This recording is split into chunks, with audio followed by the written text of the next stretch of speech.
असल में विजय शाह जी मेरे साथ 2 बार विधायक रहे हैं और अगर मैं नहीं जुड़ता बहुजन संवाद के इस कार्यक्रम से तो लोग ये मानते कि डॉक्टर सुनीलम ने दोस्ती निभा दी, बाकी सब पर बोलते हैं और उनको छोड़ दिया। और इसलिए मुझे जो है इसमें मैं आया हूँ। ये कहना चाहता हूँ कि इनकी जो करतूतें हैं, ये पुरानी हैं। मतलब ये कुछ ना कुछ ऐसा करते रहते हैं, बोलते रहते हैं ताकि ये मीडिया के अंदर बने रहें। और व्यक्तिगत स्तर के ऊपर भी इनकी छवि बहुत खराब है। इस मायने में खराब है कि उन्होंने जैसे जो विद्या बालन का एक शूटिंग चल रही थी, उस समय उनको डिनर के लिए बुला लिया, नहीं आई तो उनकी रुकवा दी, शूटिंग रुकवा दी। इन्होंने इसके पहले भी शिवराज सिंह चौहान जो है जो कि मुख्यमंत्री हैं, उनके बारे में कह दिया कि भई जो है आप भाभी जी भैया तो रोज जाते ही हैं, एक आध बार देवरों के साथ भी चलिए, इस टाइप की टिप्पणी कर दी। कभी राहुल गांधी के ऊपर भी उन्होंने टिप्पणी कर दी कि भाई ये 50 साल के हो गए, किसी लायक नहीं है, इसलिए कोई लड़कियां इनको मिलती नहीं है। तो इस तरीके का ऊट-पटांग टिप्पणी करने का काम इनका करना और कई बार भाषणों में इस तरीके की उल-जलूल बातें करना ये इनकी आदत है। और इस आदत को बहुत पहले सुधार दिया जाना चाहिए था, उन्हें खुद को सुधार लेना था, नहीं तो उनकी पार्टी को सुधार देना था क्योंकि उनकी पार्टी जो है भारतीय जनता पार्टी, वो तो अपने आप को पार्टी विद अ डिफरेंस कहती है। तो अब ये जो निकल कर के आ रहा है देश भर में कि जो भी इनके कार्यकर्ता और नेता हैं, उनके अंदर पार्टी विद अ डिफरेंस मतलब एक इस किस्म का चरित्र है जो कि समाज के लिए अवांछनीय है। ऐसे तमाम सारे मामले हैं, वो आज का विषय नहीं है इसलिए मैं उसके ऊपर मैं नहीं जाऊँगा। लेकिन मैं सलाम करना चाहता हूँ जबलपुर की बेंच को जिन्होंने कि ये हिम्मत वाला फैसला दिया। क्योंकि इस समय जुडिशरी जो है देश तो डरा करके रखा ही गया है। जुडिशरी के अंदर भी एक किस्म का डर काम करता है। इसको मैं व्यक्तिशः जानता हूँ और सब लोगों को ये मालूम है। इसके बारे में हमारे जो वकील साथी हैं वो और ज़्यादा बताएँगे। जस्टिस लोया की जिस संदिग्ध परिस्थिति के अंदर मौत हुई थी, उसके बाद में ये डर बहुत ज़्यादा बढ़ गया है। और ये बात जब उन्होंने अपना एक तरीके से एफआईआर का जब आदेश रहा, तब उन्होंने कहा मैं रहूँ ना रहूँ। ये अपने आप में बहुत सीरियस मसला है कि ऐसा क्या है जो जिससे कि किसी को वो ये मतलब एक साधारण एफआईआर कोई साधारण सी चीज़ है ना। एफआईआर का मतलब क्या है? कि केवल एक इन्फॉर्मेशन है, फर्स्ट इन्फॉर्मेशन रिपोर्ट है, कोई बहुत बड़ी चीज़ नहीं है। कहा गया है सुप्रीम कोर्ट के द्वारा कि कोई भी थाने में अगर पहुँच जाता है तो उसकी एफआईआर लेना आवश्यक है। मतलब ये साधारण सा निर्देश है, तो इसलिए कोई बड़ी चीज़ नहीं है। लेकिन इसके बावजूद भी जो आदेश दे रहा है उसके मन में भी कुछ ना कुछ ज़रूर भय रहा होगा। तभी उन्होंने मैं रहूँ ना रहूँ वाली बातचीत कही है, तो एक बात ये है। लेकिन सबसे बड़ी चीज़ ये है कि जो मध्य प्रदेश की सरकार है वो तो बिल्कुल एक तरीके से मतलब अंगूठा दिखाने का काम कर रही है। मोहन यादव की सरकार ने जब कहा गया था कि एफआईआर दर्ज करो, तो उन्होंने एफआईआर दर्ज करने का काम नहीं किया, है ना? और उसके बाद में मोहन यादव के कहने के ऊपर एफआईआर दर्ज हुई, ये प्रचारित करने का काम किया, मतलब सुप्रीम कोर्ट का कोई मतलब ही नहीं है। मैं यहाँ पर ग्वालियर अभी आया हूँ और ग्वालियर के अंदर जो है, यहाँ पर बाबा साहब अम्बेडकर की मूर्ति लगनी है, उसका निर्देश बाकायदा यहाँ पर चीफ जस्टिस ने दिया है, लेकिन उस मूर्ति को यहाँ पर नहीं लगने दिया जा रहा और जो कुछ नहीं कर पा रहे हैं, जो चीफ जस्टिस हैं मध्य प्रदेश के। आप सोचिए, तो मतलब सरकार जो है, वो हाई कोर्ट को भी तमाम सारे ऐसे फैसले हैं जिसको या तो वो नहीं मानती है या उसको एक तरीके से उन्हें चढ़ाने का काम हाई कोर्ट को करती है। तो आज का एक ये भी बिंदु होना चाहिए, एक तो ये कि ये भारतीय जनता पार्टी किस किस्म की पार्टी है। अगर इस तरीके का घिनौना अपराध किसी ने अगर किया है, जिस बेटी के ऊपर पूरा देश और दुनिया गर्व कर रही है, जिसे भारत की सेना अपना चेहरा बना रही है और भारत की सेना ही नहीं, भारत की सरकार भी अपना चेहरा बना करके पूरी दुनिया के अंदर वाहवाही लूटने का काम कर रही है, उसके बारे में इस तरीके की आतंकवादियों के साथ में उन्हें जोड़ने की टिप्पणी करने के बाद में 1 सेकंड भी इनको मंत्री बने रहने का अधिकार नहीं है। तत्काल प्रभाव से इन्हें इस्तीफा देना चाहिए और अगर इस्तीफा नहीं देते हैं, मुख्यमंत्री के अंदर अगर दम नहीं है बर्खास्त करने की, अगर मोदी और अमित शाह जो है वो इतने जो है एक तरीके से इम्यून हो गए इन सब बातों के, और ये विजय शाह तो कोई ऐसा पॉलिटिशियन नहीं है जो बहुत कुछ भारतीय जनता पार्टी का बिगाड़ सकता है, तो इसके बावजूद भी उसके ऊपर वो कार्रवाई नहीं कर रहे, तो किस तरीके का संरक्षण है?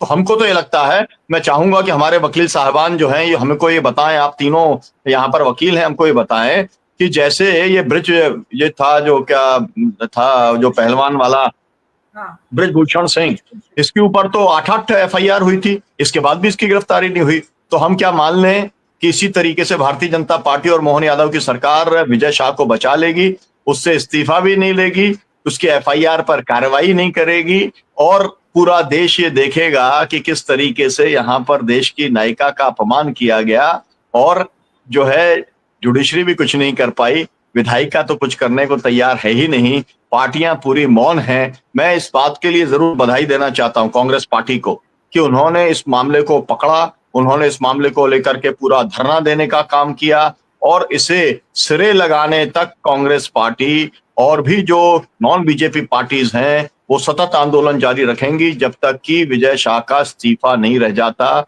सिंबॉलिकली इसे छोड़ने का मतलब नहीं है, ये भी कहना चाहता हूं। कल मैं ग्वालियर के अंदर यहाँ पर जो समाजवादी पार्टी है उसके द्वारा यहाँ पर ज्ञापन देने का काम किया जा रहा है कलेक्ट्रेट को, विजय शाह को गिरफ्तार करने के लिए भी और इस्तीफा के लिए भी। बहुत शुक्रिया आपका समय देने के लिए। जी जुड़े हुए हैं। और जैसा कि हमने देखा कि बीएनएस की धारा 152 और 196 एक बी और फिर 197 वन सी के तहत ये मामला दर्ज किया गया।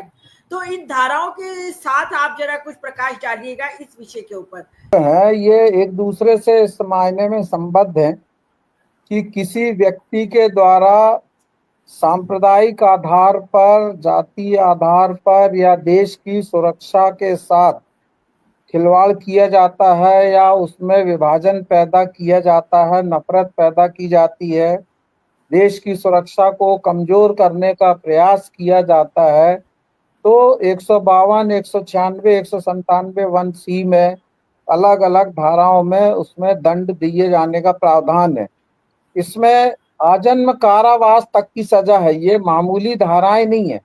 आज 7 वर्ष की सजा है, और अगर बहुत संगीन अपराध पाया जाता है, देशद्रोह जैसा अगर उसका कृत्य माना जाता है, तो उसमें आजन्म कारावास तक की सजा है। दूसरी दो धाराएं हैं उसमें 5-5 साल तक की सजा का प्रावधान है। ये काफी कठोर धाराएं हैं।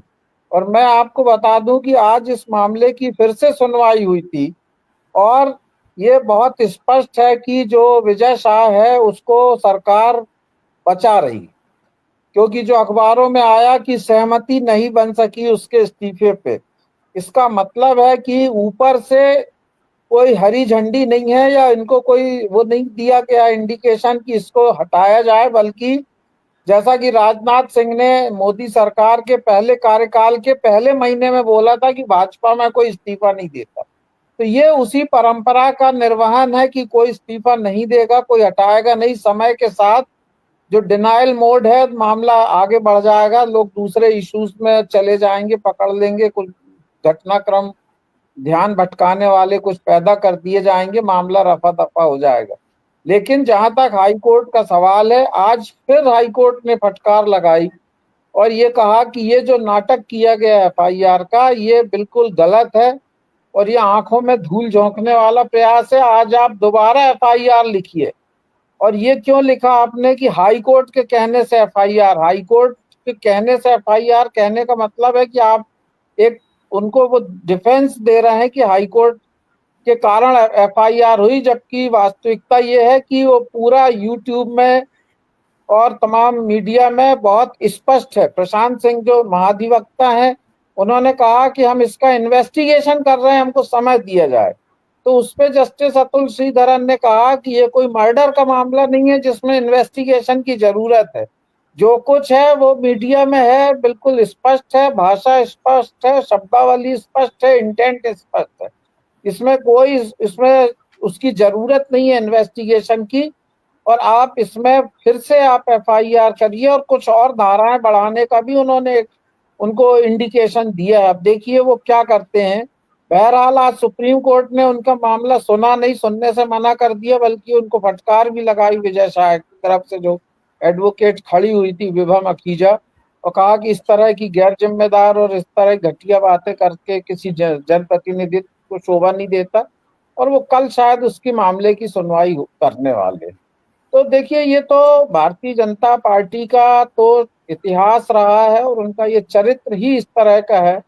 ये अपने नेताओं को बचाते हैं, इनको महिलाओं के चरित्र के बारे में उछालने से, कीचड़ उछालने से इनको कोई गुरेज होता नहीं, महिलाओं का अपमान करने से कोई गुरेज होता नहीं। ये निरंतर इस तरह की जो गतिविधि है उसको ये प्रोटेक्ट करते हैं।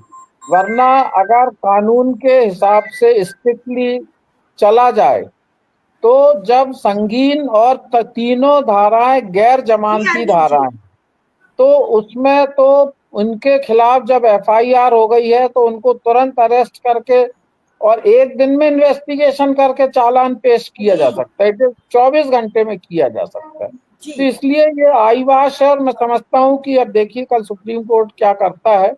और वरना इसका काफी खैर बहुत बुरा इसका जो जनता में मैसेज जा रहा है। जहां तक हम लोगों का सवाल है तो हम लोग तो प्रदर्शन कर रहे हैं और इसका विरोध कर रहे हैं। कल हम लोग जबलपुर में भी इसके खिलाफ प्रदर्शन करेंगे।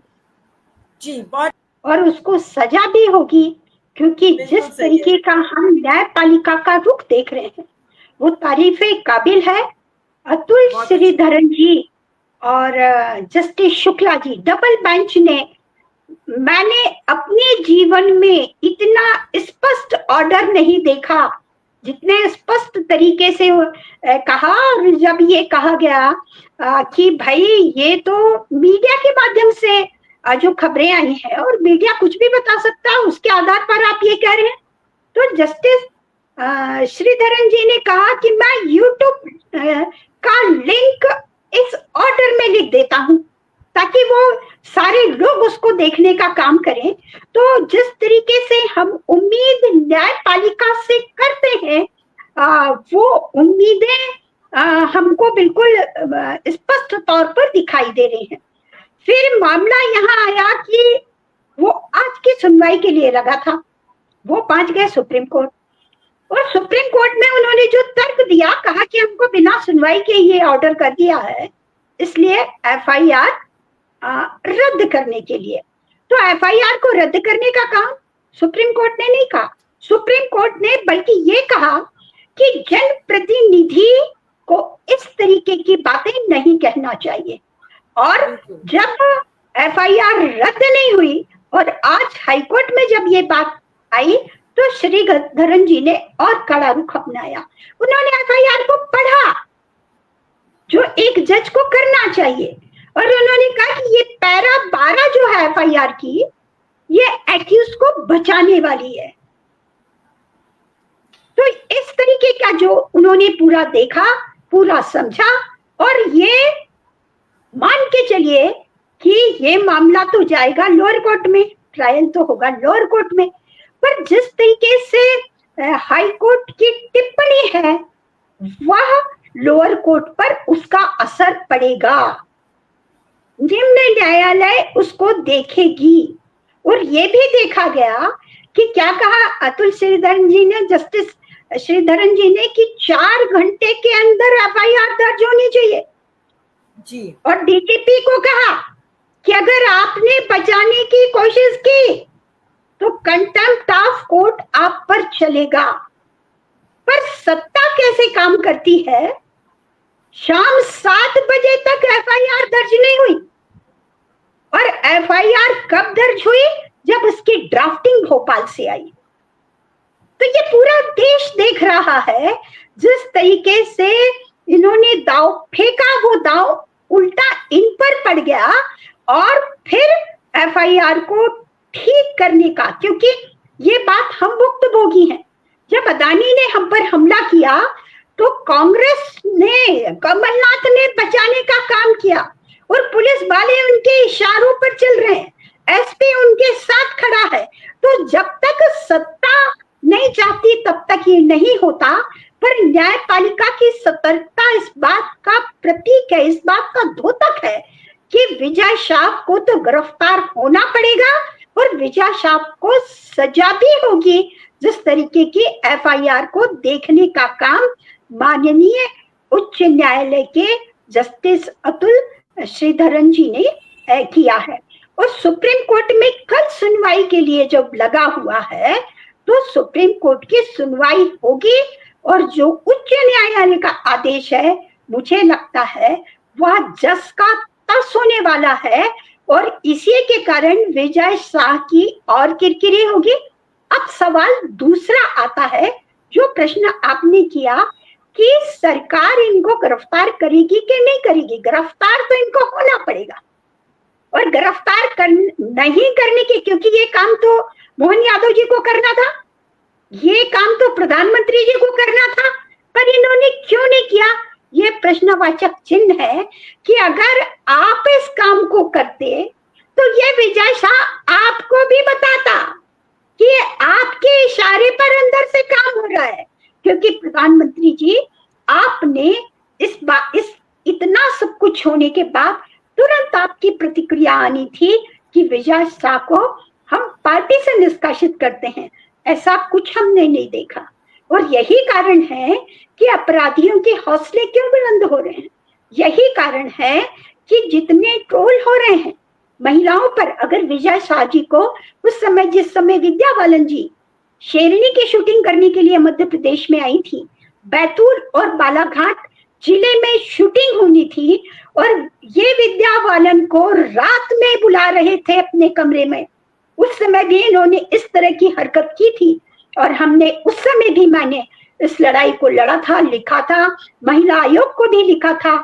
जिस तरह से कोई कपड़ा थोड़ा सा फट जाए, अगर उसको रिपेयर कर लिया तो पूरा कपड़ा नहीं फटेगा, वो कहावत यहाँ पर शुरू होती है कि विद्या बालन जी के साथ जब आपने रात में बुलाया, डिनर पर आप बुला रहे हो, रात में आपके कमरे में क्यों बुला रहे हो, तो उस समय पर अगर एक्शन लिया होता तो विजय शाह की हिम्मत यहाँ तक नहीं पड़ती। महिलाएं इनके लिए खिलौना है, जो चाहे बोल दे। आज तो इन पर राष्ट्रद्रोह का मुकदमा रजिस्टर होना चाहिए और पूरा देश खड़ा है सोफिया जी के साथ और पूरा देश इस आशा और विश्वास के साथ खड़ा हुआ है कि विजय शाह जैसा व्यक्ति जितने जल्दी जेल में जाएगा, भारतीय जनता पार्टी की इज्जत बची रहेगी। जितने दिन भारतीय जनता पार्टी विजय शाह को बचाने की कोशिश करेगी, उतनी ही भारतीय जनता पार्टी गर्त में हो जाते हुए दिखेगी, क्योंकि ये अब इन्होंने एविडेंस एक्ट में अमेंडमेंट कर दिया। अमेंडमेंट क्या कर दिया कि इलेक्ट्रॉनिक इंस्ट्रूमेंट की चीजें गवाही में स्वीकार होंगी। तो भाई यूट्यूब चैनल पर आपका आ गया, श्रीधरन जी ने उसको लिंक को भी ऑर्डर के साथ कर दिया। तो जब आप वहां पर बोल रहे हैं तो आपका डॉक्यूमेंट्री एविडेंस है जो आपकी सजा के लिए पर्याप्त है और इसमें भारतीय जनता पार्टी नहीं बच सकती। महिलाओं की स्थिति पर हम बात करें, उनके पास उषा ठाकुर बैठी हुई थी, वो भी मंत्री है, और जब वो महिलाओं पर उल्टे सीधे, मैं तो चैनल पर बोल भी नहीं सकती, जितने घिने और गंदे शब्द विजय शाह ने एक बार नहीं 3 बार बोले हैं और उषा ठाकुर जी मुस्कुराते रही। तो जो लोग वहां उपस्थित थे, जो मुस्कुरा रहे थे, उन पर भी अपराध पंजीबद्ध होना चाहिए और धारा 34 के अंतर उनको भी मुकदमा मुलजिम बनाने का काम करना चाहिए कि देश की बेटियां, देश की नारी आपकी मजाक की वस्तु नहीं है। और शिवराज सिंह चौहान जी, आपने सुन कैसे लिया इतनी बड़ी बात को, और साधना सिंह जी आपने बर्दाश्त कैसे कर लिया, क्योंकि हम जैसे लोगों को दर्द है, इस तरह की बातों को सुनने में तकलीफ हो रही है। आपको क्यों तकलीफ नहीं है? आप अभी भी FIR दर्ज कराइए। ऐसे घिने और गंदे लोगों को जेल के सीचों के अंदर रहना चाहिए और जितने लोग ट्रोल कर रहे हैं उन सब के ऊपर भी मुकदमा रजिस्टर होना चाहिए। तभी यह देश बच सकता है, तभी इस देश की बेटियां बच सकती हैं, तभी इस देश का मान और सम्मान बढ़ सकता है। क्योंकि इस और चेहरा तो अब पूरा खुला पड़ चुका है, सबके सामने आ चुका है। चाहे वो अंकिता भंडारी का केस हो, कठुआ कांड हो, हाथरस कांड हो, बिल्किस कांड हो, बनारस BHU का बलात्कार का कांड हो, ब्रिजभूषण शरद की बात हो, ये सभी में भारतीय जनता पार्टी ही इन्वॉल्व होती है। इससे कहने का मतलब यह है कि इनके दिलो दिमाग में महिलाएं सिर्फ उपभोग की वस्तु है और महिलाओं का कोई इज्जत नहीं है। और ये महिलाओं को दोयम दर्जे का नागरिक के रूप से देखते हैं, इसीलिए कभी भी कहीं पर भी कैसे भी किसी के भी सामने कैसी भी टिप्पणी कर देते हैं। इस पे आप तरह से इस पूरे भारत पे आतंकी हमले के तौर पे अगर उसको पहलगाम को देखें हम लोग तो, और वो प्रॉक्सी वॉर का ही एक हिस्सा है, इसलिए मैं उसको ऐसे ही लेती हूँ। उस दौरान जिस तरह का मीडिया में जिस तरह की बयानबाजी और गैर जिम्मेदाराना तरीके से ये बातें भाजपा के नेता लोगों ने बोली हैं और उनके ट्रोलर्स ने किया है, उसका नतीजा क्या है? पाकिस्तान के मंत्री और वहां के लोग खुद के डिफेंस में इस चीज का इस्तेमाल कर रहे हैं। तो आप दूसरों को देशद्रोही होने का सर्टिफिकेट बांट रहे हैं, लेकिन सबसे बड़ा देशद्रोह आप खुद कर रहे हैं कि अपनी सेना के एक इतने बड़े रैंक, कर्नल रैंक पे है वो महिला, उसके सम्मान के साथ आप खिलवाड़ कर रहे हैं, क्योंकि इस्लामोफोबिक आपका माइंडसेट जो है वो और विमेन हेटर्स का जो माइंडसेट है वो साफ नजर आ रहा है। तो मुझे ये साफ साफ कहना है कि विजय शाह और इनके तमाम ऐसे जितने ट्रोलर्स मीडिया में बैठकर काम करते हैं, ये सब इस्लामोफोबिक एक जो जज साहब ने, श्रीधरन साहब को मैं सल्यूट करती हूँ कि जो उन्होंने कहा कि ये जो बयान है ये अपने आप में देश की अखंडता और एकता के लिए खतरा है, देश के सम्मान के लिए खतरा है। ये बिल्कुल सही कहा उन्होंने, एकदम सही टिप्पणी है। और मुझे तो उम्मीद है कि जो ये उदाहरण प्रस्तुत किया जबलपुर के कोर्ट ने, और इस तरह से आज कांग्रेस की जिला कमेटी भी वहां जिस तरह से ये सारा मसला उठा है, हमारा ध्यान नहीं हटना चाहिए कि अभी अभी ट्रंप साहब इनके जो जिनके आगे ये सरेंडर किए हैं इस पूरे युद्ध में, भारत की इंटरनेशनली विदेश नीति की फजीहत कर दी है। उसमें आप देखिए कि वो आदमी आज कतर में जाकर बोलता है एप्पल के सीईओ को, मैंने मना कर दिया कि भारत में फैक्ट्री ना लगाएं। वो बिजनेस अपने बेटे को भेज रहा है भारत में, और मतलब हद है, गुरुग्राम में फ्लैट्स खरीद रहे हैं लोग उसके इन्वेस्टमेंट पे। 2300 से ज्यादा फ्लैट्स बिक गए 2-3 दिन में ट्रंप के।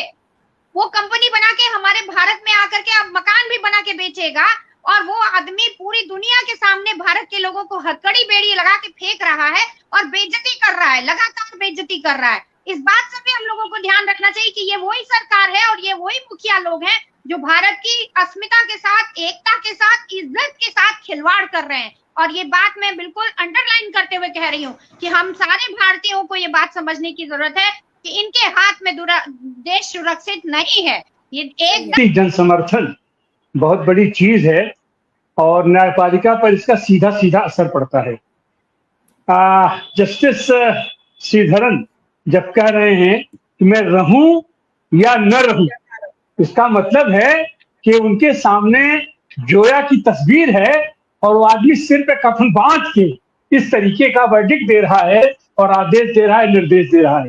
तो यह तो एक शुभ लक्षण है किसी भी जनतांत्रिक व्यवस्था के लिए कि न्यायपालिका पर एक बार विश्वास जमाने की कोशिश की जा रही है। हम इसके लिए उनको कोटि से धन्यवाद देंगे और इसी से अब उम्मीद बनती है कि एक बार फिर इलाहाबाद हाई कोर्ट की तो एक छोटी सी घटना थी कि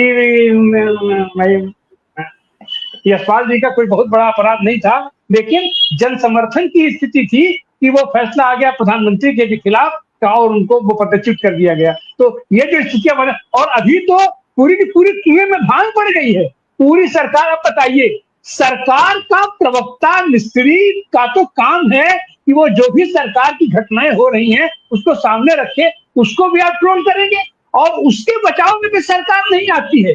जो आदमी अगर वो सरकार की बात कायदे से नहीं रख रहा है तो आप उसको हटा सकते हैं, आप उसके ऊपर एक्शन लीजिए, लेकिन उसके बचाव में भी सरकार नहीं आती है। और आज जिस तरीके से थेथरई पर उतारू होकर के भारतीय जनता पार्टी तिरंगा यात्रा निकाल रही है, तो वो भी देखने को मिला अभी हम जगदम्बिका पाल को कि हम उनको समझ सुन रहे थे। ये लोग देश के स्वाभिमान की रक्षा के लिए तिरंगा, कौन सा स्वाभिमान, कौन से आतंकी, कौन सा समझौता, किसके इशारे पर तुम कर रहे हो? सारी पोल पट्टी परत दर परत खुलती जा रही है, फिर भी इनके बेशर्मी की हद है। तो अब इन बेशर्मों के तर्पण की स्थिति आ गई है और जाहिर सी बात है ऐसी हालत में एक सुकून मिलने की स्थिति बन रही है मध्य प्रदेश के हाई कोर्ट से, और हम उनका बहुत बहुत साधुवाद करते हैं और देश की जनता को भी और उनके अंधभक्तों को भी कि अब से भी अपनी आंख खोलो और जो ये तुम्हारे दिल दिमाग पर गोबर और मूत्र भरा हुआ है, उससे बाहर निकलो और तार्किक कसौटी पर कस करके अपने अंदर की भी सफाई करने की कोशिश करो, और जिस पार्टी में तुम हो उस पार्टी को भी साफ करने की कोशिश करो कि ये